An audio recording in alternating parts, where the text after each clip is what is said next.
இருக்கக்கூடிய மிக சிறப்பான ஒரு கலை பேச்சுக்கள். பேச்சினுடைய வீச்சு என்பது மக்களை எளிதாக சென்றடையக்கூடியதாக இருப்பதாக நாம் உணர்கிறோம், நம்மால் உணர முடிகிறது.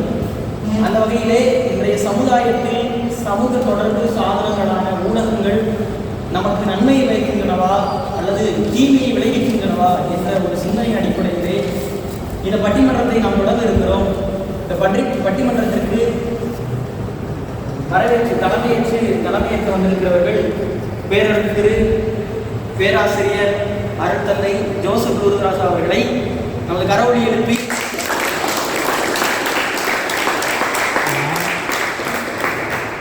இந்த நிகழ்விற்கு மிக முக்கியமானவர்கள் பார்வையாளர்களாக இருக்கிற நீங்கள் ஒவ்வொருவர் தான்.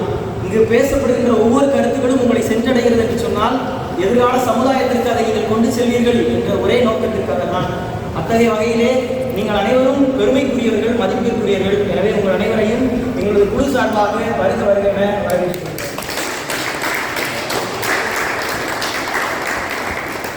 அடுத்ததாக இந்த மேடையினுடைய நட்சத்திரங்கள் என்று சொன்னால் இருபுறமும் இருக்கக்கூடியவர்கள் தான். இவர்கள் இல்லை என்று சொன்னால் இங்கு எதுவுமே இல்லை என்றுதான் சொல்ல வேண்டும். அந்த அளவிற்கு தங்களையே தயாரித்துக் கொண்டு இந்த ஊடகங்கள் நமது வாழ்வில் எத்தகைய நன்மையையும் தீமையும் பயக்கின்றன என்பதை பற்றி பேச இருக்கிறார்கள். அவர்கள் ஒவ்வொருவரையும் நமது கரவொலி எழுப்பி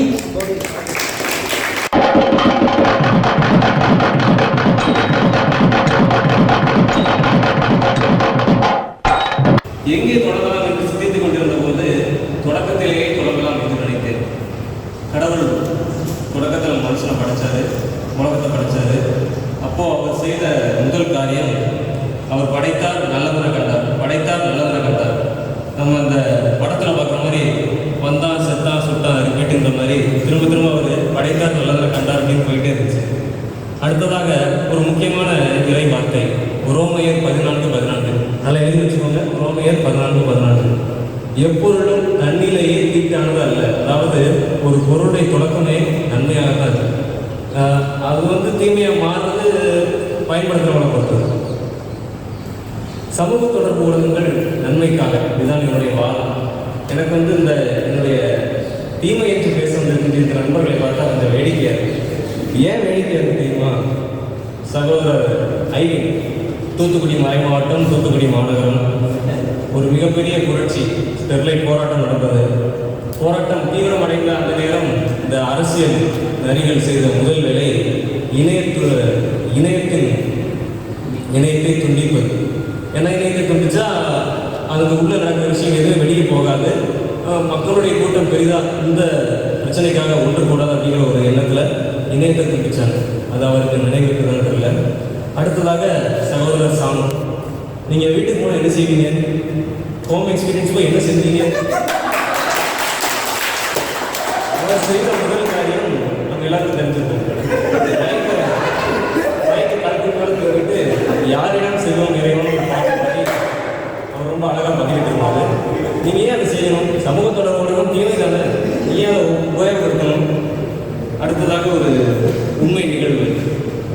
எனக்கு தெரிந்த ஒரு அருட்தந்தை அவர்கள் அருணாச்சல பிரதேசத்தில் களப்பணிக்காக சென்றிருந்தார்கள். அப்போது 2000ஆம் ஆண்டு நினைக்கிறேன். அப்போது எந்த ஒரு செல்வ வசதியும் கிடையாது. அந்த நேரத்தில் அவருடைய தந்தை தவறிட்டார். அவருக்கு எந்த தகவல் போய் சேரலை. அவர் தந்தை அடக்கம் செய்த பிறகு ஒரு 2-3 வாரங்களுக்கு பிறகு தான் அவருக்கு தகவலே போய் சேர்ந்தது. அந்த அருட்தந்தை, அந்த களப்பணியாளர் இப்போது அருட்தந்தையாக இருக்கிறார். அவருக்கு என்ன சொல்வதென்று தெரியவில்லை. அவர் கதறி அழுதார். ஏன் ஒரு மனிதனுடைய இறுதிச்சடங்கில் கூட பங்கேற்க முடியாத நிலைக்கு தள்ளீர் ஏன்? ஏனென்றால் சமூக தொடர்பு ஊடகத்தில் வளர்ச்சி இல்லை. அடுத்ததாக இந்த 500,000 ரூபாய் நோட்டை ஒழித்த போது ஒரு நிகழ்வு. ஒரு பாட்டியம்மா 35,000 ரூபாயை அவங்களுடைய தலைவாணி கடிதம் மறைச்சி வச்சுருந்துருக்காங்க. 500,000 நோட்டு செல்லாமல் போனது அப்படின்னு அந்த அறிவிப்பே அவங்களுக்கு தெரியாது. ஏன்னா அவங்களுக்கு சமூக தொடர்பு ஊடகத்துடைய நன்மையை பற்றி தெரியாது, அவங்க பயன்படுத்தவும் இல்லை. ஒரு காலத்தில் இதெல்லாம் ரொம்ப தீமையான இதெல்லாம் பயன்படுத்தக்கூடாதுன்னு சொல்லிட்டு இருந்த நம்முடைய திருவையே இப்போது சமூக தொடர்பு ஊடகத்தை நம்முடைய மறைப்பணிக்கு பயன்படுத்தலாம் என்று அங்கீகாரம் அளித்திருக்கிறது. இதை நாம் அனைவரும் மனதில் கொண்டிருக்கிறது. புத்தகங்கள், செய்தித்தாள்கள், வார இதழ்கள், மாத இதழ்கள், தொலைக்காட்சி, இணையம் அப்படின்னு நம்முடைய சமூக தொடர்பு ஊடகங்கள் நம்முடைய வாழ்க்கையோடு ஒன்றி போய்விட்டது. தகவல் பரிமாற்றம் ரொம்ப வேகமாக இருக்கிறது. இங்கே பல்வேறு பேராசிரியர்கள் சொன்ன விஷயம், அந்த காலத்தில் நாங்கள் அப்படி இருந்தோம் இப்படி இருந்தோம், அப்படி படித்தோம் இப்படி படித்தோம், நாங்கள் இங்கேருந்து எங்களுடைய உபகாரிகளுக்கு லெட்டர் எழுதணும் அப்படின்னு சொல்லும்போது அவங்க சொன்ன ஒரு வார்த்தை, இப்போ வந்து தகவல் தொழில்நுட்பம் ரொம்ப வளர்ந்துருச்சு, தகவல் பரிமாற்றமும் ரொம்ப ஈஸியாகிடுச்சு அப்படின்னு சொல்லியிருக்காங்க. அது மட்டும் இல்லாமல் நம்ம இன்றைக்கி நிறைய புத்தகங்கள் வழியாக, செய்தித்தாள் வழியாக நிறைய புதிய தகவல்கள் தெரிஞ்சுக்கிறோம். இன்டர்நெட் இருக்குது, நம்ம என்ன தேவையோ நம்ம இன்டர்நெட் யூஸ் பண்ணி நம்ம செஞ்சுக்கிறோம். ஆன்மீக வளர்ச்சி, அறிவியல் வளர்ச்சி, பொருளாதார வளர்ச்சி அப்படின்னு பல வகைகளில் நம்முடைய நாடு, நம்முடைய குடும்பம், நம்முடைய சமுதாயம் வளர்ச்சி அடைவதற்கு சமூக தொடர்பு ஊடகங்களுடைய பங்கு முக்கியமானது. இந்த சமூக தொடர்பு ஊடகங்கள் உலகம் இணைத்துள்ளன. இப்போ அமெரிக்காவில் இருக்கிற ஒருத்தர் நம்ம ஃபேஸ்புக் ஃப்ரெண்டாக இருக்காரு, இன்ஸ்டாகிராமில் நம்ம அவரை ஃபாலோ பண்ணுறோம். அப்போது உலகமே நம்முடைய உள்ளங்கையில் அடங்கிடும் அப்படின்னா அதுக்கு காரணம் சமூக தொடர்பு ஊடகமும் இணையமும் தான். திரைப்படங்களில் நம்ம அரசுக்கு எதிராக நேரடியாக சொல்ல முடியாத அந்த குற்றங்களை, அரசுடைய ஊழல்களை தைரியமாக சொல்கிற ஒரு தளம் திரைப்படம். நீங்கள் கவன் அப்படின்னு ஒரு திரைப்படம் வந்துருச்சு, அதை பார்த்தா தெரிஞ்சிருக்கும் சமூக தொடர்பு ஊடகத்துக்கு எவ்வளோ வலிமை இருக்குது. மக்களை ஒரு விழிப்புணர்வுக்கு கொண்டு வருவது திரைப்படங்களுடைய முக்கியமான வேலை. ஏன்னா இன்றைக்கி நிறைய திரைப்படங்கள் கமர்ஷியல் மட்டும் இல்லாமல் அதோடு சேர்த்து சில நல்ல விஷயங்களை மக்களுக்கு கொண்டு வந்து சேர்த்துருக்காங்க. மெர்சல் அப்படின்னு ஒரு திரைப்படம் வந்துச்சு. அந்த திரைப்படம் வந்தப்போ மருத்துவர்களுக்கு எதிராக ரொம்ப பேசியிருக்கிறார் அப்படின்னு சொல்லி அந்த திரைப்படத்தை பற்றி நிறைய விமர்சனங்கள் வந்து பெரிய போராட்டங்கள் நடந்தது. கொரோனா காலகட்டத்தில் நம்ம எல்லாரும் இணைய வழியில் படித்தோம். அது எல்லாத்துக்கும் காரணம் இந்த தகவல் தொழில்நுட்பம் வளர்ந்தது தான்.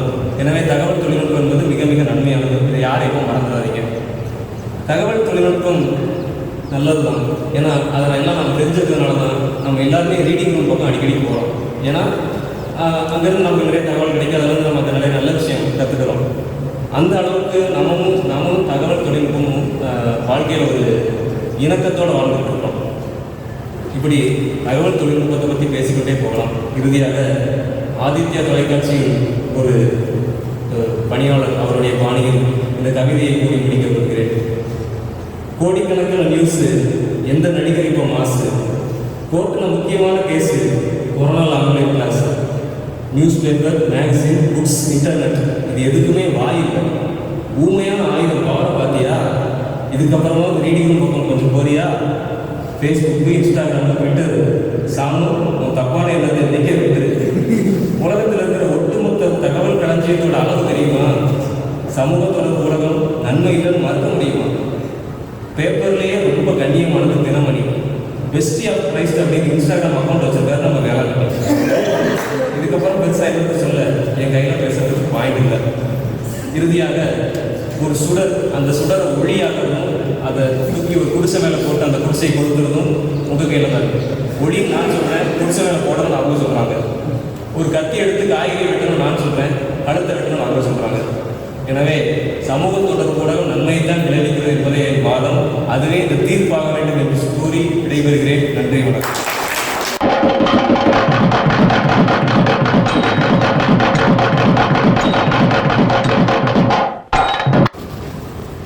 ஊடகம் நன்மை பயக்கும் என்று சகோதரர் ரூபன் பேசிக் கொண்டிருந்தார். அதில் ஸ்டெர்லைட் ஆலை பிரச்சனையை பற்றி சிந்தித்த போது அவர் சொன்ன விஷயம், இணையத்தை துண்டித்தார்கள். துண்டித்ததன் நோக்கம் தாங்கள் அறிவீர்களா என்று நான் கேட்க விரும்புகிறேன். ஏனென்றால் அந்த ஸ்டெர்லைட் ஆலை பிரச்சனை நடந்து கொண்டிருந்த போது நிறைய போலியான செய்திகள், இங்கு இவர் அடிக்கப்பட்டார், இங்கு இவர் அடிக்கப்பட்டார், இந்த கட்சியினர் அடிக்கப்பட்டனர், இதனால் கட்சி தொண்டர்கள் புரட்சியில் எழக்கூடாது என்பதற்காகவே இணையம் துண்டிக்கப்பட்டது என்பதை தாங்கள் அறிந்து கொள்ள வேண்டும் என விரும்புகிறேன். அதே போல அனைவருக்கும் ரம்யா பாண்டியன் தெரியும் என்று விரும்புகிறேன். இதே இந்த எதிரணியில் உட்கார்ந்து இருக்கும் ஒருவர் நமது வீடு ரூமில் இடுப்பழகி ரம்யா பாண்டியன் என்ற சுருக்கத்தை மிகவும் உற்சாகத்துடன் வாசித்துக் கொண்டிருந்தார்.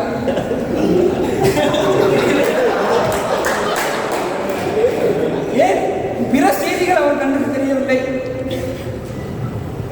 எவ்வளவோ பிரச்சனைகள் இருக்கிறது நாட்டில். ஆனால் கிரிக்கெட்டுக்கும் இடுப்பழகி ரம்யா பாண்டியனுக்கும் முக்கியத்துவம் கொடுத்து அங்கிருந்து வாசித்தது காரணம் நன்மை, இது நன்மை என்று அவர்கள் நினைக்கிறார்கள். இது தீமை என்று நான் விளக்கி கூற போகிறேன் அவர்களுக்கு. எனக்கு தெரிந்த நண்பர் ஒருவர் என் பள்ளி பருவத்திலிருந்து என்னுடன் பயில்கின்றார். எனக்கும் தெரியும், நடுவரை அவர்களுக்கும் அவரை நன்றாக தெரியும். கல்லூரியில் என்னுடன் படித்த ஒரு நண்பர். அவர் அருகில் வந்தாலே நாங்கள் எல்லாம் ஓடி விடுவோம். காரணம், சலன்னு சலப்புவார். ஒரு கையில் ஒரு வாட்ச் கொடுத்து வந்தால் போதும். இந்த வாட்ச் என்கிட்ட இருக்கு, அங்கே வாங்கினேன், இங்கே வாங்கினேன், இப்படி இருக்கும் இவ்வளோதான் வேலை அப்படின்னு சலப்புவார். இதனாலேயே அவர் பக்கத்தில் யாரும் போக மாட்டாங்க. அவருக்கும் தெரியும், எனக்கும் தெரியாது. நண்பர் கோமதி சங்கர் என்ற ஒரு நண்பர். கடந்த ஆண்டு அவர் எம்ஏ படிச்சுட்டு இருக்காரு. இப்போ அதே கல்லூரியில் ஹோம் எக்ஸ்பீரியன்ஸுக்கு போகும்போது நான் அவர்கிட்ட பேசுறதுக்கான ஒரு வாய்ப்பு கிடைச்சிது. அப்போது அவர் வந்தார், ஆஃபீஸில் நிற்கிறேன். வந்து ஐவின் எப்படி இருக்க, நல்லா இருக்கியா? நல்லா இருக்கேன். எப்படி இருக்க கோமதி, நல்லா இருக்கியா அப்படின்னு கேட்டார். சரி, ஒரு செல்ஃபி எடுத்துக்கிறோம் அப்படின்னு சொன்னார். ஒரு செல்ஃபி எடுத்தாச்சு. சரி, ஓகே அப்படின்னு சொல்லி அவர் போயிட்டார். எனக்கு ஆச்சரியம், என்னடா மனுஷன் இப்படி சலன்னு ஜலப்புவானா, என்ன பண்ணிட்டு இருக்கு, அங்கே பண்ணிட்டு இருக்கா? அவருக்கு என்ன பண்ணுறதுன்னு தெரியும், நான் என்ன பண்ணுறதுன்னு தெரியும். அதனால் ஒன்றும் கேட்கல. சரி, ஏதோ அவசரத்தை போகிறான்னு அவசரத்தில் விட மாட்டாரு. செமஸ்டர் எக்ஸாம் நடந்துட்டு உட்காந்து படிச்சுட்டு தான் நான் தீவிரம் படிச்சுட்டு இருப்போம். அப்போ வந்து நேற்று நான் இது பார்த்தேன்னு கிளம்புவார். அவ்வளோ அவசர வேலை எனக்கு என்ன இருக்க போகுது, நம்மளுக்கு பேசாமல் போகிறாருன்னு நினச்சிட்டு வெளியே வாரேன்.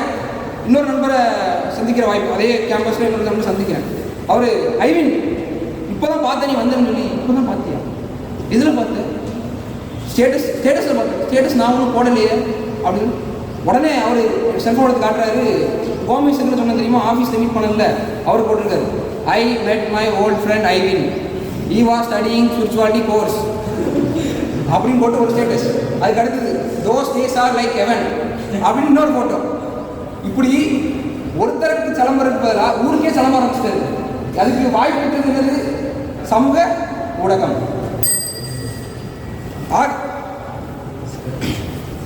இப்படி நியூஸ் பேப்பர் எடுக்கிறோம், அதை பார்த்து என்ன பண்ணுறாங்கன்னா, நியூஸ் பேப்பர் எடுக்க ஊடகம், அது ஒரு ஊடகம் தான், ஒரு வழி ஊடகம். எடுத்தோடனே மேலே என்ன போட்டிருப்பாங்க ஹெட்லைன்ஸில் கழுத்தருக்கு கொல்லப்பட்டார் சந்தியா அப்படின்னு வருது. கீழே கழுத்தருக்கு கொல்லப்பட்டவருக்கான தண்டனை ஒரு சுருக்கமான இடத்துல போட்டிருக்கோம். ஆனால் எப்படி கொண்டாரு, எப்படி எவிடன்ஸ் அளிச்சாரு அப்படின்னு சொல்லி இந்த சமூக ஊடகம் என்ன பண்ணுதுன்னா, எப்படி எவிடன்ஸ் எல்லாம் அளிக்கலாம் அப்படின்னு கற்றுக் கொடுக்குது நம்மளுக்கு. நம்ம இப்போ இதுக்கு முன்னாடி நம்ம வீட்டில் எல்லாம் சொல்கிற சின்ன பிள்ளைங்க சொல்லி கொடுக்குறது, தோசையம்மா தோசை, அம்மா சுட்ட தோசை, அக்காவுக்கு ஒன்று அம்மாவுக்கு ஒன்று. இப்போ நான் என்ன சொல்லியிருக்காங்க, தோசையம்மா தோசை, இர்ஃபான் மாமா சுட்ட தோசை. இர்ஃபான் மாமா யாருன்னு தெரியும்? இர்ஃபான் மாமா சுட்ட தோசை, இர்ஃபான் மாமா வாய்க்கு ஒன்று, இர்ஃபான் மாமா தொப்பைக்கு ஒன்று அப்படின்னு பாட்டு சொல்கிறாங்க. இப்போ ஆக சமூக ஊடகங்கள் நம்ம பழக்க வழக்கங்களை எப்படி பாதிச்சுக்கணும் இதில் இது மூலயமா தெரிஞ்சுக்கலாம். இப்போலாம் பார்த்தோன்னா ஸ்னாப்சாட்னு ஒன்று இருக்குது. நின்னா போஸ்ட்டு, உட்காந்தா போஸ்ட்டு, சாப்பிட்டா போஸ்ட்டு, கழிப்பறைக்கு போனால் போஸ்ட்டு, மிரட்டியும் போஸ்ட்டு, செத்தாலும் போஸ்ட்டு, பாட்டி செத்து கிடக்கும். ஃபோட்டோ எடுத்து I was very sad that my grandpa died. Grandpa டைட்டா உட்காந்து அழு, அதை விட்டுட்டு ஃபோட்டோ எடுத்து போஸ்ட் போட்டு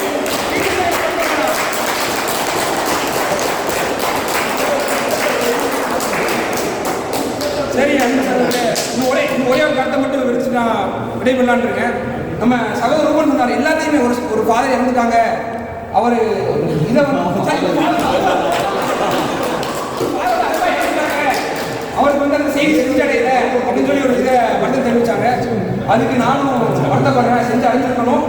அது இப்படி அதாவது என்ன சொல்கிறாங்கன்னா, எல்லாமே சீக்கிரமாக செஞ்சடையுது, சீக்கிரமாக படித்து முடிக்கணும், சீக்கிரமாக வேலைக்கு போகணும், சீக்கிரமாக கல்யாணம் கட்டணும், சீக்கிரமாக ஃபர்ஸ்ட் எய்ட் பண்ணணும், சீக்கிரமாக குழந்தை பெற்றுக்கணும், சீக்கிரமாக செத்து போகணும். இப்படி எல்லாத்தையுமே சீக்கிரம் பண்ணுறதுக்கு உதவுறது வந்து ஊடகம் தான். அதில் நான் வன்மையாக நிற்கிறேன். ஆகவே நடுவர் அவரை என்ன பண்ண போகிறீங்க, தீமைக்கா நன்மைக்கா? தீமைக்கே உங்கள் இதை கொடுக்க வேண்டும் என்று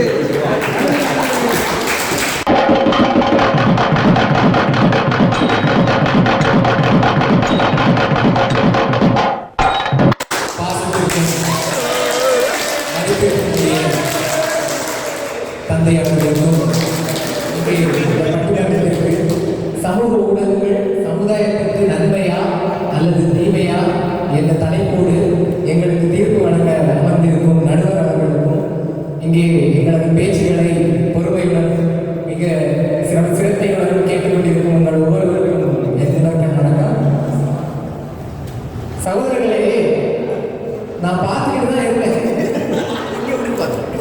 என் எதிரணியிலிருந்து தீமை, அதாவது சமூக ஊடகம் என்பது முற்றிலுமே தீமை, அது வந்து எந்த விதத்திலுமே பயன் தராதது அப்படின்னு ஒரு வாதத்தை வந்து முன் வச்சிருக்காரு. நான் அதை ஒப்புக்கொள்கிறேன். ஏன்னா நான் இப்போ கவனிச்சுக்கிட்டு இருக்கும் போதே தெரிஞ்சது அவர் எந்த அளவுக்கு ஊடகத்தை பயன்படுத்தினார். அவர் கையில நீங்க பார்த்துருந்தீங்கன்னா ஒரு புத்தகம் எழுதிருக்கேன் இல்லையா? இப்போ நாம இந்த வகுப்புகள்ல பார்த்துட்டே வரோம். புத்தகம் வந்து எதை சார்ந்தது? ஊடகத்தை சார்ந்தது இல்லையா? அதாவது நாம் குரங்கிலிருந்து பிறந்து வந்தோம் என்பது நம்ம எல்லாருக்குமே தெரியும். இந்த உண்மையை நாம எது வழியா அறிஞ்சோம்? இந்த புத்தகங்கள் வழியாகவும் கடந்து வந்த காலங்கள் வழியாகவும் தான் நாம அறிஞ்சிருக்கோம். எல்லாருக்குமே தெரிஞ்ச விஷயம். அந்த புத்தகத்திலிருந்தே அவர் அழகாக சில பல அனைத்து கருத்துக்களையும் எடுத்து அதை இங்கு கோர்த்து சொல்வது, அது நன்மையா தீமையா என்பது அவர் முதலில் அறிந்திருக்க வேண்டும். பிறகு நான் ஒரு நாள் ஒரு சிறிய தடங்களாக இருக்கலாம் பேச்சில் மாடி படியில் ஏறி இரவு 12 மணி இருக்கும் சமயம் எனது அறைக்கு செல்லிருந்தேன். அப்பொழுது வண்ணத்திரை என்ற புத்தகம், அந்த மின் விளக்கு இருக்குது இல்லையா, அதன் அடியில் ஒரு உருவத்துடன் ஆச்சரியம், இந்த மனிதனா எப்படி?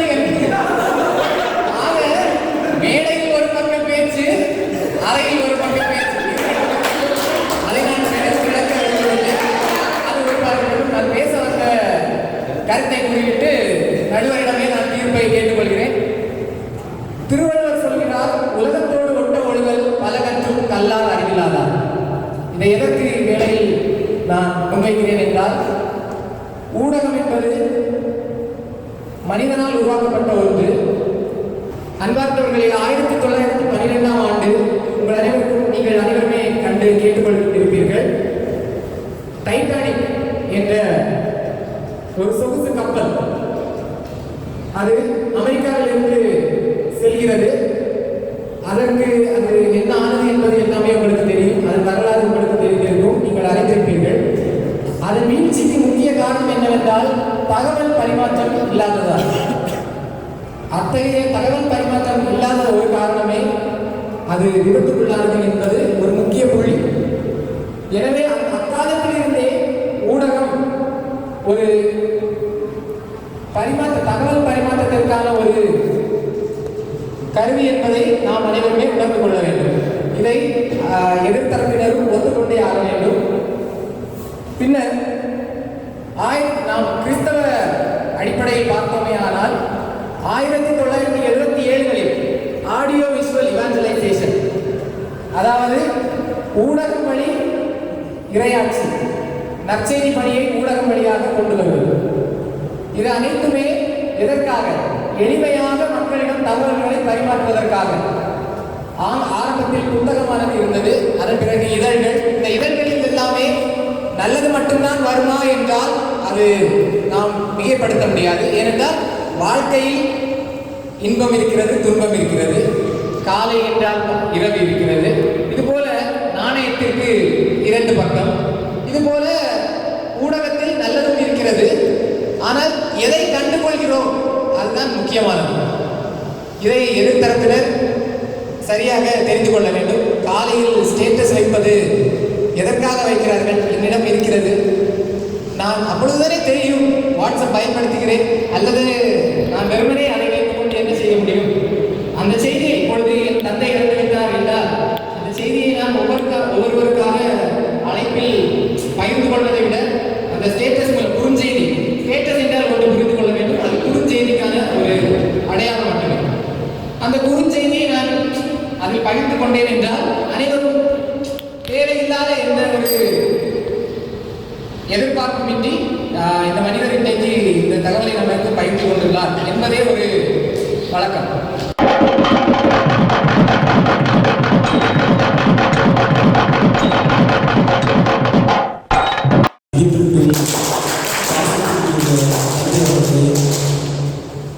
நடுவரையா அவர்களே, எதிரணியில் சமூக ஊடகங்கள் நன்மை பயக்கும் என்று நம்பிக்கொண்டு அழகிய பாசறைகளாக இருக்கும்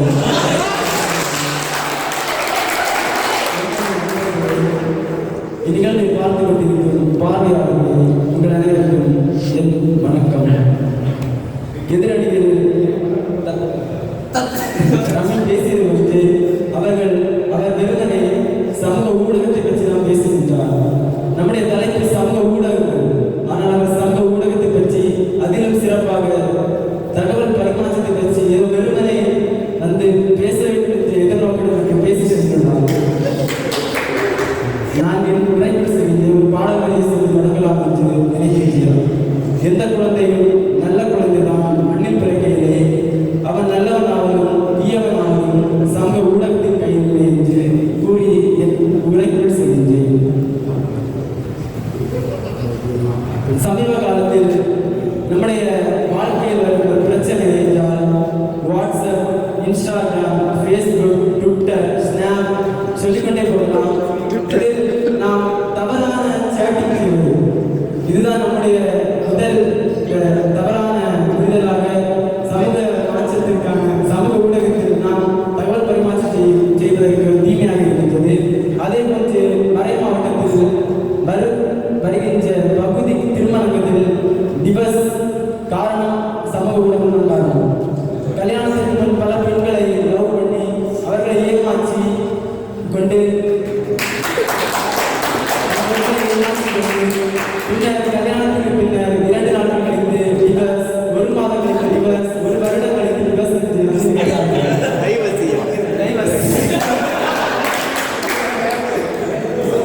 அதே போல் நாம் டெய்லி நியூஸ் பேப்பர் வாசிக்கின்றோம். அதில் நல்ல செய்திகளை விட சுயநலத்திற்கான செய்திகள் தான் அதிகம். கொலை, கொள்ளை, களவு, கற்பழிப்பு. 80 வயது முதியவருக்கு 5 வயது பெண் பிள்ளை கற்பழிக்கின்றார். அதே மாதிரி இளைஞர்கள் மத்தியில் பார்த்தால் games, PUBG, free fire, blue whale, rummy இப்படி சொல்லிக்கொண்டே போகலாம். இதில் அடிக்டாகி குழுவாக கேம்ஸ் விளையாடி தங்களுடைய வாழ்வது என்று தெரியாமல் சைக்கோ ஸ்டேஜுக்கு போய் தங்களுடைய இதை பண்ணியது காரணம் சமூக ஊடகம் தான். அதே போன்று அதிக நேரம் மொபைல் பேசுவது. இங்கேயும் நிறைய எதிரணியில் இருப்பவர்கள் அதிக நேரம் செல்போனில் பேசுவார்கள். அதனால் நமக்கு விளைவு என்னவென்றால் நம்முடைய மூளைக்கு செல்லும் நரம்புகள் பாதிப்படைகின்றன. அதே போன்று அதிக நேரம் காலை மாலை இரவு தெரியாமல் மொபைல் தான் வாழ்க்கை என்று வாழ்ந்து கொண்டிருப்பவர்களுக்கு தலைவலி, கண்வலி, அதற்கு செல்லும் நரம்புகள் பாதிப்படைவதற்கு காரணமாக இருப்பது சமூக ஊடகம் தான்.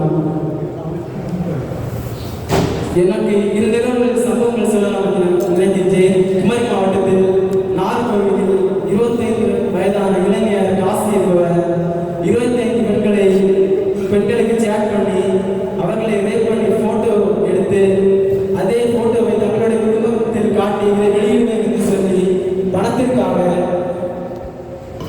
பணத்திற்காக தன்னை இந்த பெண்களோடு உறவு கொண்டு வாழ்ந்த நாட்கள் இருக்கின்றன. இதுவும் சமூக ஊடகத்தில் நான் தீமை என்று கருதலாம். அதே போன்று தற்போது நிலவு கொண்டிருக்கும் செயற்கை நுண்ணறிவு வெப்சைட் பயன்படுத்தி நடிகைகளின் ஆபாச வீடியோகளை, தவறான கருத்துக்களை வீடியோ தயாரித்து வெளியிடுகின்றன. இதுவும் சமூக ஊடகத்தினால் ஒரு தீமையாக இருக்கின்றது. அதே போன்று யூடியூப் ஆலயத்திற்கு செல்லாமல் வீட்டிலிருந்து பாருங்கள் என்று சொல்லி ஆன்லைன் நிகழ்வுகளை ஆன்லைனில் லைவில் போட்டு மக்களை ஆலயத்திற்கு வரவிடாமல் இருப்பதற்கு ஒரு வாய்ப்பாக இந்த யூடியூப் சேனல்களை லைவில் பயன்படுத்துகிறார்கள். அதே போன்று விவிலியத்திற்கு கையில் கைபேசியை கொண்டு வந்து ஆலயத்தில் வைத்து விவிலியத்தை மொபைல் போனை பார்க்கின்றார்கள். அதே போல் தற்போது நிலையில் பல ஆலயங்களில் பாடல் புத்தகத்தை கையில் எடுக்காமல் ஸ்கிரீனில் லிரிக்ஸ் வர மாதிரி வைத்து இப்படி பண்ணிக்கொண்டிருக்கிறார்கள். இதுவும் மக்களை ஆன்மீகத்திலிருந்து கீழே விழ வைக்கும் ஒரு அபத்தமாக இருக்கின்றது.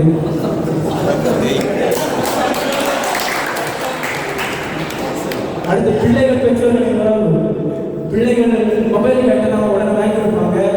அதுக்கப்புறம் பிள்ளைகள் பெற்றோர்களிடம் உள்ள பாசம் நீங்கி பின்னர் குழந்தைகளுக்கு எது வாழ்ந்து தெரியாமல் அம்மா யார் அப்பா யாருன்னு தெரியாமல்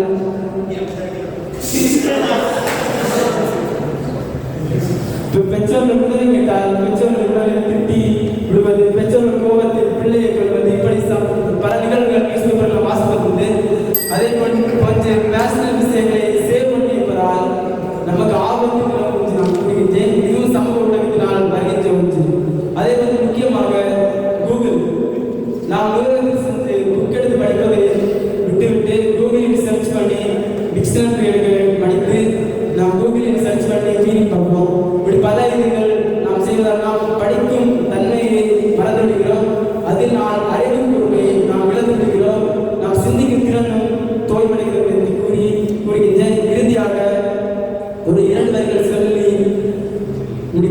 கொண்டிருக்கின்றேன். நாட்டில் நடக்கும் ஒவ்வொரு குற்றங்களுக்கும் ஏதோ ஒரு பின்னணியில் சமூக ஊடகம் தான் காரணமாக இருக்கிறது என்று கூறி என் உரை உச்சிப்படி வைக்கிறேன். நன்றி.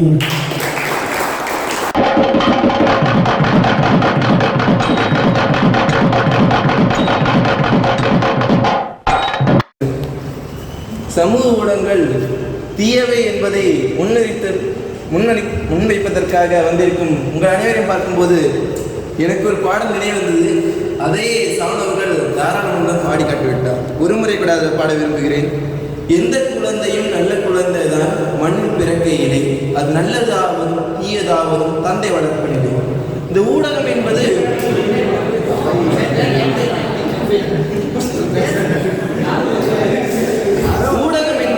ஒரு நல்ல பொருள். ஆனால் அது தீயது ஆவதும் நல்லது ஆவதும் என்பது ஒவ்வொருவரின் கையில் தான் இருக்கிறது. இந்த ஊடகத்தின் வரலாறை நாம் பார்க்க வேண்டும் என்றால் முதல் புத்தகங்களை பற்றி பார்க்க வேண்டும். புத்தகங்கள் என்பது ஊடகத்தின் முதல் படி. தொடக்க காலத்தில், அதாவது பண்டைய காலங்களில் ஊடகங்கள் மிகவும் முக்கிய பங்கு வகித்தன. ஒரு நாட்டில் இரு நாடுகளுக்கிடையே போர் நடக்கிறது என்றால் ஒரு நாட்டின் மீது வெற்றி கொண்ட ஒரு மன்னன் அந்த நாட்டின் ஊடகங்கள், புத்தகங்கள் போன்ற முக்கிய குறிப்புகளை அளித்து விடுவார். இவ்வாறு செய்வதன் மூலம் அந்த நாட்டினுடைய முக்கிய மரபுகள், பண்பாடுகள் மற்றும் கலாச்சார வழக்கங்களை அவன் சிதைக்கிறார். அத்தகைய பெரும் பேருமிக்கதுதான் இந்த புத்தகங்கள். இன்று இங்கு அமர்ந்திருக்கும் அனைவருமே நினைவு கொள்ள வேண்டியது என்னவென்றால், எதிர்க்கட்சி அணியை சேர்ந்த உங்களை முன்னிட்டுதான் நம் வாழ்வில் நாம் கற்றறிந்த அனைத்துமே ஊடகங்கள் வழியாகவே நாம் கற்றுக்கொண்டோம். ஊடகம் என்னும் புத்தகங்கள் வழியாக நாம் கற்றுக்கொண்டோம் என்பதை மறக்கவும் கூடாது. அது எப்போதும் நம் வாழ்வில் நிலைநிறுத்திக் கொள்ள வேண்டிய ஒன்று. நாம் இங்கு வருவதற்காக புத்தகங்களை பார்ப்பதற்காக செல்கிறேன். அப்போது லைப்ரரியில் நான் சென்ற போது அங்கிருந்த புத்தகங்களை கொண்ட போது எனக்கே ஆச்சரியமாக இருந்தது. எத்தகைய தகவல்களை அவை உள்ளடக்கிக் கொண்டிருக்கின்றன என்பதை நாம் சற்று சிந்தித்து பார்க்க வேண்டும். சகோதரர் சாமு அவர்கள் சொன்னார்கள், இன்டர்நெட் போன்ற வலைதளங்கள் பல வகையில் பயன்படுத்தப்படுகின்றன, அவை சிதைக்கின்றன என்பது. அவை எத்தகைய வளர்ச்சியை ஏற்படுத்தின என்பதை அவர் கண்கூடி பார்க்க வேண்டும். விவிலியங்கள் என்பது கூட ஒரு வகையான ஊடகங்கள் தான் என்பதை அவர் புரிந்து கொள்ள வேண்டும். பல செயலிகளை பயன்படுத்துவதும் பயன்படுத்தாமல் இருப்பதும் மக்கள் கையில் தான் இருக்கின்றது. பல செயலிகள் மக்களின் பயன்பாட்டுக்காகவே உருவாக்கப்பட்டன. ஆனால் அவைகளை முறைப்படி பயன்படுத்துவதாலேயே இத்தகைய நிகழ்வுகள் ஏற்படுது என்பதை குறிப்பிட விரும்புகிறது. மேலும் அவர் தனது வாழ்க்கை நிகழ்வுகளை கூறும்போது எனக்கு ஏதோ அவர் படிச்சுட்டு வந்த பாடங்கள் எல்லாம் கொண்டது கொட்டுற மாதிரி இருந்துச்சு. அவர் வாழ்க்கையை அவர் புரட்டி பார்த்தாலே தெரியும். அவர் எத்தனை யூடியூப் சேனல் வச்சிருக்காரு. அதிலிருந்து அவர் மறைபரப்பு பணிக்கு நான் என்னுடைய பங்கினை அளிக்கிறேன் என்பதற்காகவே பல வகைகளில் அதற்கு தன் முழு ஈடுபாடை கொடுத்து செயல்படுத்திக் கொண்டிருக்கின்ற ஒரு நபர் அவர். ஆனால் இன்று அவர் பேசுவது எனக்கு வியப்புக்குரிய ஒன்றாக தான் இருந்து கொண்டிருக்கின்றது. கடைசியாக 2 வாரத்தை முடிக்கும் முன் ஒரு சிறிய கருத்தை கூறிவிக்க விரும்புகிறோம். ஒரு IAS படிக்க வேண்டும் என்று விரும்பிய ஒரு மாணவன் தன் குடும்ப சூழ்நிலை காரணமாக IAS படிக்காமல் அதை கற்றுக் கொடுக்கும் ஒரு பாடசாலைக்கு வாட்ச்மேனாக சென்றார். அங்கு சென்ற அவர் தனது கனவை தொடர வேண்டும் என்ற உணர்வு நோக்குடன் அதை திறந்து பயணிக்க வேண்டும் என்பதற்காக அதனை யூடியூப் போன்ற வலைத்தளங்களிலும் தொடர்பு விஷயங்களிலும் தேடினார். தேடி அதற்கான வாய்ப்புகளை உருவாக்கி பிற்காலத்தில் அவர் ஒரு IAS அதிகாரியானது என்பதை நான் 3 வருடங்களுக்கு முன்பு ஒரு செய்தித்தாள் மூலம் படித்துக் கொண்டேன். தலைவர் அவர்களை நீங்கள் நினைத்துக் கொள்ள வேண்டியது என்னவென்றால் தொலைத்தொடர்பு சாதனங்களும் ஊடகங்களும் ஒருபோதும் வாழ்க்கையை அழிப்பதல்ல, அவை வாழ்க்கையை செதுக்கின்றன. நாம் இன்று பல்வேறு விஷயங்களை தொலைத்தொடர்பு சாதனங்களாக நிறைவேற்றிக் கொள்கின்றோம். இதை மறக்கவும் கூடாது. மேலும் தொலைத்தொடர்பு சாதனங்களை மிகவும் முக்கியமான என்பதை ஆயத்தனமாக கூறி என் உரையை முடித்துக் கொள்கிறேன். தான் சொல்ல வந்த கருத்துக்களை தெளிவாக ஆழமாக சொல்லி சென்றார். சமூக ஊடகங்கள் என்பது நன்மைதான் என்பதை அவரை எதிர்த்து நீ என்னடா சொல்றது, சமூக ஊடகங்கள் எப்பயுமே தீமை தான், உங்களை மாதிரி ஆட்களுக்கு தான் கண்ணுக்கு எப்பயுமே நன்மை என்று தெரியும் அப்படின்னு சொல்லி அதை எதிர்த்து பேச வருகிறார் அளவந்தான் குலத்தினுடைய மண்ணின் மைந்தர் வேளாங்கண்ணி அவர்கள். அவரை கரவொலி எழுப்பி தமிழே என்று சங்கே முழங்கு என்ற என் தமிழ் மொழிக்கும் சங்கம் வளர்ந்த தமிழ் மண்ணுக்கும் என்னதான் சமூக ஊடகம் தீமையை கொடுத்தாலும் எதிரணியில் ஆட்களிலே சேர்த்து கொண்டோம் என்று அமர்ந்திருக்கும் என எதிரணியினருக்கும் சமூக ஊடகங்கள் என்பவை சமுதாயத்திற்கு முற்றிலும் தீமை என்று அமர்ந்திருக்கும் என் அணியினருக்கும் தீர்ப்பு எங்களுக்கு சாதகமாக வழங்க அமர்ந்திருக்கும் என் அன்பு மிகுந்த நடுவர்களுக்கும் என் வணக்கங்களையும் வாழ்த்துக்களையும் கூறி எனது உரையை தொடங்குகிறேன். எனக்கு முன்பதாக பேசிய சகோதரர் அருண்பால் கூறினார், நம்ம எதை செலக்ட் பண்றோமோ அதுல தான் இருக்கு, நல்லதா கெட்டதா அப்படி பார்க்குறோமோ அதுல தான் இருக்கு அப்படின்னு சொன்னாரு. ஒரு அம்மா ஒரு குழந்தைக்கு ஒரு வீடியோ காட்டணும் அப்படி சொல்லி செல்லை ஓப்பன் பண்றாங்க. ஓப்பன் பண்ணிட்டு அதில் போய் சர்ச் பண்ணும்போது அப்படியே வந்து கிடக்கு வரிசை ஆபாச வீடியோவாக வருது. ஒன்றுன்னா என்னன்னு பார்த்தோம்னா விளம்பரமாக வருது. அப்போ விளம்பரம் அப்படின்னு வர்றது அந்த அம்மா செலக்ட் பண்ணதா இல்லை அந்த சமூக ஊடகமாக கொடுத்ததா அப்படின்னு சொல்லி பார்த்தா முற்றிலும் வந்து தவறான குறிக்கோள் தான். ஏன்னா நம்ம செலக்ட் பண்ணுறது அப்படி சொல்லிட்டு இப்போ நான் பார்த்துக்கிட்டிங்கன்னா ஸ்கூலில் படிச்சுக்கிட்டு இருக்கும்போது ஒரு 8th ஸ்டாண்டர்ட் படிச்சுட்டு இருந்திருப்பேன். அப்போ நைட் ஸ்டடி வச்சுருந்தாங்க. நைட் ஸ்டடி வச்சுருந்த போது கூட இருந்த நண்பர்கள்லாம் என்ன செஞ்சாங்கன்னா பையனை மட்டும்தான் ஸ்டடி. அந்த டைமில் கூப்பிட்டு போய் செல்லு அப்போ அவங்களாம் சேர்ந்து பார்த்துட்டு இருந்தாங்க. எனக்கு அப்போல்லாம் இந்த ஆபாச வீடியோ அப்படின்னா என்னென்னே தெரியாது 8th ஸ்டாண்டர்ட் படிக்கும் போதெல்லாம். அப்போ அவங்க கூப்பிட்டு போய் என்ன செஞ்சாங்கன்னா வாடா கத்தி படம் அப்படின்னு சொல்லி கூப்பிட்டு போனாங்க. அவங்க கூப்பிட்டு போய் காமிக்கிறதுன்னா அந்த தவறான ஆபாச வீடியோ எனக்கு பார்த்தோன்னே அது ரொம்ப வியப்பாக தெரிஞ்சது. என்னடா கடவுள் ஆணும் பெண்ணுமா தனியாக இருக்க சொல்லி தான் படைச்சாரு, அதை வீடியோ எடுத்து போட்டு 4-5 பேர் சேர்ந்து பார்த்துட்டு இருக்காங்களே அப்படின்னு சொல்லிட்டு. அப்போ இந்த மாதிரி கேவலமான செயலாம் வந்து எப்பவுமே ஊடகத்தில் தான் நடந்துகிட்டு இருக்கு. இப்போ இவங்க சொன்னாங்க வாட்ஸ்அப் வந்து ப்ரைவசியாக இருக்குது, அதாவது ஸ்டேட்டஸ் போடுறது வந்து மற்றவங்களுக்கு நியூஸ் தெரியுதுக்கு அப்படின்னு சொல்லிட்டு இருந்தாங்க. அப்போ பார்த்துக்கிட்டோம்னா வாட்ஸ்அப்பில் ப்ரைவசி அப்படின்னு ஒன்று இருக்கானா உண்மையில் இல்லைன்னு தான் சொல்லணும். இப்போ நான் காலேஜ் ஸ்டடீஸ் படிச்சுட்டு இருக்கும்போது என்ன நடந்ததுன்னா ஒரு ஃபாரின் நம்பர், அதாவது 0லேருந்து தொடங்கி 044லேருந்து தொடங்கிச்சுன்னு நினைக்கிறேன். அந்த ஃபாரின் நம்பர்லேருந்து மெசேஜ் பண்ண ஆரம்பித்தாங்க. பண்ணிக்கிட்டு இருக்கும்போது எனக்கு ஃபாரினர்னு அதை நான் வந்து கேப்சர் பண்ணிட்டேன். ஏன்னா அவங்க ஃபுல்லாக இங்கிலீஷில் தான் பேசினாங்க. ஒரு நாள் வந்து என்ன பண்ணாங்கன்னா வாய்ஸ் கால் பண்ணாங்க. பண்ணும்போது அவங்க ஃபுல்லாக இங்கிலீஷில் தான், மாடர்ன் இங்கிலீஷில் தான் பேசினாங்க. அப்போ புரிஞ்சிச்சு அவங்க உண்மையிலே ஃபாரின்காரங்க தான் அப்படின்னு சொல்லிட்டு புரிஞ்ச பிறகு நான் கண்டினியூஸாக பேசிகிட்டு இருந்தேன். அவங்க போக என்ன சொன்னாங்கன்னா நாங்கள் பர்த்டேக்கு எங்கள் ஃபாரினில் வந்து நாங்கள் வந்து சமூக ஊடகங்கள், அதாவது இந்த செல்லு லேப்டாப்பு அந்த மாதிரி திங்ஸ் வந்து நாங்கள் ப்ரெசென்ட் பண்ணுவோம் அப்படின்னு சொல்லி சொன்னாங்க. எனக்கு ரொம்ப வியப்பாக இருந்தது.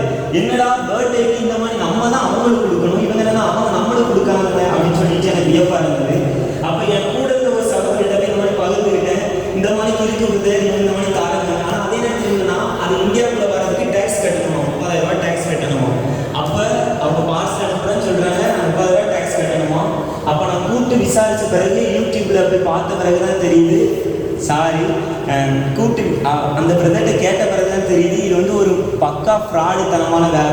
நம்பிடவே நம்பிடாத. அப்போ வந்து வாட்ஸ்அப் மூலமாக கூட என்ன செய்ய ஆரம்பிச்சிட்டாங்கன்னா ஃப்ராடு பண்ண ஆரம்பிச்சிட்டாங்க இந்த மாதிரி தேவையில்லாத வேலை. அப்போ இது வந்து எப்படின்னா சமூக பாதுகாப்பு இல்லாத தன்மை ஏற்படுது சமூக ஊடகம் மூலமாக. இப்போ நான் வந்து படித்ததுனால இதை வந்து கண்டு வந்துட்டேன். இதை ஒரு ஏழை பாமர மக்கள் என்ன செய்வாங்கன்னா ஒரு அபத்தமான நிலை தான், கேவலமான நிலை. உண்மையிலே சமுதாயத்தில் சொல்ல போனால் உண்மையிலே அவங்களால இதை வந்து என்ன செய்ய முடியாதுன்னா மீண்டு வர முடியாது அப்படின்னு சொல்லி ஏமாந்து போனவங்க நிறைய பேர் இருக்காங்க. அதுக்கடுத்து மேட்ரிமோனி ஆப்னு ஒன்று கொண்டு வந்திருக்காங்க. அந்த காலத்தில் என்ன சொல்லுவாங்கன்னா வீடு வீடாக போய் பக்கத்தில் இருக்கவங்க நாங்கள் பொண்ணு வச்சுருக்கோம் அப்படின்னு சொல்லிட்டு மாப்பிள்ளை பார்ப்பாங்க, அந்த மாமா அப்படி பையங்க பார்த்துட்டு இருப்பாங்க வீட்டில். ஆனால் இந்த காலத்தில் என்ன கொண்டு வந்துட்டாங்கன்னா ஒரு மேட்ரிமோனி ஆப் அப்படின்னு சொல்லுறாங்க. அது முதல்ல மேட்ரிமோனி ஆப்னு இருந்தது. அதுக்கடுத்து என்னதான் மாறினா இந்த ரிலீஜியன்ஸ் வைஸாக மாறிடுச்சு. கிறிஸ்டியன் மேட்ரிமோனி, இந்து மேட்ரிமோனி, முஸ்லீம் மேட்ரிமோனி. சரி அது பரவாயில்ல அப்படின்னு சொன்னால் இன்னொரு எக்ஸ்ட்ரீம் லெவலுக்கு போயிட்டாங்க. இந்த கேஸ்ட் மேட்ரிமோனி, இந்த கேஸ்ட் மேட்ரிமோனி. அப்போ வந்து கேவலமான செயல்களை செய்யறதுக்கு எல்லாமே சமூக ஊடகங்கள் தான் முக்கியமான அடித்தளமான காரணமாக இருக்கு. இப்போ வந்து அந்த மணிக்கு காரணங்களுக்கு மேட்ரிமோனி, அதாவது எப்படின்னா இந்த மணிக்கு உறவு நெரிசல்கள் ஏற்படுது. இப்போ வந்து ஒரு ஃபோட்டோ தான் பார்த்துட்டு இருப்பாங்க அந்த மேட்ரிமோனி ஆப்பில், அவங்களோட குவாலிஃபிகேஷன்ஸ் எல்லாத்தையும் போட்டு வச்சுருப்பாங்க. அப்போ அந்த அவன் வந்து சொட்டையாக இருக்கானா இல்லை முடி வச்சுருக்கானா எதுவுமே அவனுக்கு தெரியாது. அந்த பொண்ணுக்கு உண்மையில எதுவுமே தெரியாது. ஆனால் தெரியாட்டிலும் கூட ஏதோ ஒரு இதை நம்பி அவங்க போய் சீரியலில் தான் பார்க்குறோம். அன்றைக்கி கிளாஸ் நடக்கும்போது கூட சிஸ்டர் ஒரு வீடியோ ப்ளே பண்ணாங்க. அந்த ப்ளே பண்ணதில் ஒரு சின்ன குழந்தை ஃபேஸ்புக் மூலமாக மெசேஜ் பண்ண ஆரம்பிக்கா. அப்போ இது வந்து எதான ஒரு தவறான வழிக்கு தான் சமூக ஊடகம் வந்து இட்டுட்டு போகிறத பார்ப்போம். இப்போ திருப்பலி திருப்பலி திருப்பலி அப்படின்னு சொல்லிட்டு இருக்கோம். கொரோனா வர்றதுக்கு முக்கிய காரணமே சமூக ஊடகம் அப்படின்னு சொல்லி தான் சொல்லணும். ஏன்னா அந்த காலத்தில் அது கொஞ்சம் பயன்பட்டது அப்படின்னு சொல்லி சொல்லுறாங்க. ஆனால் அதுக்கு அடுத்தும் என்ன செய்ய ஆரம்பிச்சிட்டாங்கன்னா, எதுக்கு பூசைக்கு போய்கிட்டு சும்மா வீட்டில் இருந்து டிவியில் போட்டு பார்த்துடலாமே அப்படின்னு சொல்லிட்டு நடக்க ஆரம்பிச்சிட்டாங்க. அதையும் ஒரு எக்ஸ்ட்ரீமில் நான் பார்த்த ஒரு ஃபாதர் எப்படின்னா, பூசை தொடங்க போகுது, அதே கொரோனா காலத்தில் என்ன செஞ்சாருன்னா, பூசை தொடங்க போகுது, அவருடைய யூடியூப் சேனல் வந்து ஃபேமஸ் ஆகணுமா, வியூவர்ஸ் லெவல் கூடணுமா, அது மூலமாக அவருக்கு கொடுக்குற சம்பளம் விட இது மூலமாக பிச்சை எடுக்காது போல வீடியோ பூசை தொடங்க போது வீடியோ போட்டுக்கிட்டு இருக்காங்க. என்னன்னு கேட்டால் உடுப்பெல்லாம் போட்டாங்க, வீடியோ எடுத்துக்கிட்டு இருக்காங்க. வீடியோ போட்டால் தான் நிறைய பேர் பார்ப்பாங்க, பார்க்குறவங்க நம்மளுக்கு வியூவர்ஸ் கொடுவாங்க தம்பி, அப்படி கூட நம்மளுக்கு துட்டு கொடுங்க அப்படின்னு சொல்லுறாங்க. அப்போ துட்டு துட்டு துட்டு பணம் பணம் பணம் அப்படின்னு சொல்லிட்டு எந்த மாதிரி ஒரு விஷயத்துலலாம் திருப்பதியில் அந்த முக்கியமான நேரத்தில் கூட ஈடுபட ஆரம்பிச்சிட்டாங்க. அதையும் தாண்டி அவர் சொல்லிட்டு அப்படிங்கிறது வாசனை வாசிக்கிறது கூட அந்த மாதிரி செய்ய ஆரம்பிச்சிட்டாங்க. அதுக்கடுத்து முக்கியமானது என்னன்னா, பெண்கள் பெண்கள் பெண்கள் பெண்கள் அப்படின்னு சொல்லிட்டு நிறைய பேர் பேசுகிறாங்க, தமிழகத்திலே ஆகட்டும் இந்தியாவிலே ஆகட்டும். ஆனால் அந்த பெண்களுக்கு இம்பார்ட்டன்ஸோ மதிப்போ கொடுக்காங்களா அப்படின்னு சொன்னால் உண்மையிலே இல்லவே இல்லை. அதுவும் இந்த மாதிரி சமூக தொடர்பில் ரொம்ப கேவலமாக பெண்களை பார்த்துக்கிட்டு இருக்காங்க, ஒரு ஆப்ஜெக்டாக பார்த்துக்கிட்டு இருக்காங்க. எந்த ஒரு விளம்பரம் எடுத்துக்கிட்டாலுமே அதை கவர்ச்சியாக யாரை போடுறாங்கன்னா ஒரு பெண்களை தான் காமிக்காங்க. எதுக்கு காரணம், அவங்களோட அந்த ப்ராடக்ட் வந்து ரொம்ப ஃபேமஸ் ஆகணும், எல்லாரோடையும் வாங்கப்படணும் அப்படின்னு சொல்லிட்டு இந்த மாதிரி செயல்கள்லாம் ஈடுபடுறாங்க. அப்போ சமூக ஊடகம் அந்த மாதிரி விஷயங்கள் என்பது ஒருபோதும் நன்மையை கொடுக்காது, எப்போதுமே கேடா போய் குட்டிச்சு வர முடியதுக்கு தான் வழிவகுக்கும் அப்படின்னு சொல்லி உங்களோட ஆணித்தனமான கொடுக்க கொடுக்க சொல்லி என்னுடைய உரையை நிறைவு செய்கிறேன். நன்றி. இப்படி ஒரு பேச்சு சகோதரர் வேளாங்கண்ணியிடம் வந்து கேட்க முடிகிறது. மிக உணர்ச்சிகரமான ஒரு தன்னுடைய வாழ்க்கையில என்னென்னலாம் அந்த சமூக ஊடகங்களால் பாதிக்கப்பட்டிருக்கிறாரோ அதை வந்து அவர் பகிர்ந்து கொண்டதை என்னால் உணர முடிந்தது. சாதிய வேறுபாடுகளாக இருக்கலாம் அல்லது ஆபாச படமாக இருக்கலாம், ஒரு தகவலை நாம் புரிந்து கொள்ள வேண்டும். இன்னொன்று சொன்னாரு, நம்ம பார்க்க வேண்டாம், அது உண்மைதான். ஒரு முறை தெரியாம மனிதர்களுக்கு தவறுதான், நம்ம பார்த்துடுறோம், அதுக்கப்புறம் பார்க்கக்கூடாதுன்னு நினைக்கிறோம். ஆனால் அந்த ரிலேட்டடான வீடியோஸ் வந்து யூடியூப்லையும் சரி அல்லது கூகுள்லையும் சரி ஆட் ஆகும். அல்லது யூடியூப்ல நீங்கள் இப்போ சமையல் வீடியோ பார்க்கீங்கன்னு வைங்களேன், ஒரு வாட்டை ஒரு 2 நாள் தொடர்ந்து பார்க்குறீங்க, வெட்டுறீங்க, அதுக்கப்புறம் அதே சேனலில் உள்ள ரிலேட்டடான எல்லா வீடியோஸும் அதில் வரும். அப்படிங்கும் போது எப்படி சமூக ஊடகங்கள் என்பது எனக்கு பாதுகாப்பை கொடுக்க முடியும் அப்படின்னு இந்த கட்சிக்காரர்களுடைய ஆதரவும் உணர்ச்சியை என்னால் புரிஞ்சுக்க முடியும். இன்னொன்று என்னன்னா, விளம்பரம் அப்படிங்கிற ஒன்று மேலோட்டமாக சொல்லி முடிச்சாரு. இன்னைக்கு விளம்பரத்தெல்லாம் பார்த்தோம்னா ஒரு க்ளோஸ்அப் விளம்பரம், அதில் பார்த்தீங்கன்னா என்ன நெருங்கி வருவாள் எவன் நெருங்கி வருவாள், நல்லா யோசிச்சு பாருங்க. நான் எனக்கு விவரம் தெரிஞ்சதுலேருந்து க்ளோஸ்அப் பேஸ் தான் யூஸ் பண்ணிட்டு இருக்கேன். என்ன ஒருத்தி இதுவரை நெருங்கி வந்ததில்லை. அதே போல் கட்டின பொண்டாட்டியாக இருக்கலாம், அவன் நெருங்கி வருவாளா அப்படின்னு யோசிச்சு பார்த்தோம்னா அதுவும் வாய்ப்பு இல்லை. டேரி மில்க் விளம்பரத்துக்கு என்ன ஒரு பாட்டு நீங்கள் பார்த்தீங்கன்னா நல்லா உங்களுக்கு புரியும். Kiss me close your eyes. யோசிச்சு பார்ப்போம், எதுதான் உண்மையானதாக இருக்கிறது என்று சிந்தித்து பார்த்தோம் என்று சொன்னால், இன்றைக்கு ஊடகங்கள் அனைத்துமே ஒரு போலித்தனமான ஒன்றை தான் முன்னிறுத்தி கொண்டிருக்கிறது என்று சொன்னால் அது மிகையல்ல. இன்றைக்கு ஊடகங்களினால் இன்றைக்கு உறவுகளை நாம் இழந்திருக்கிறோம் என்று சொன்னால் அது மிகையல்ல.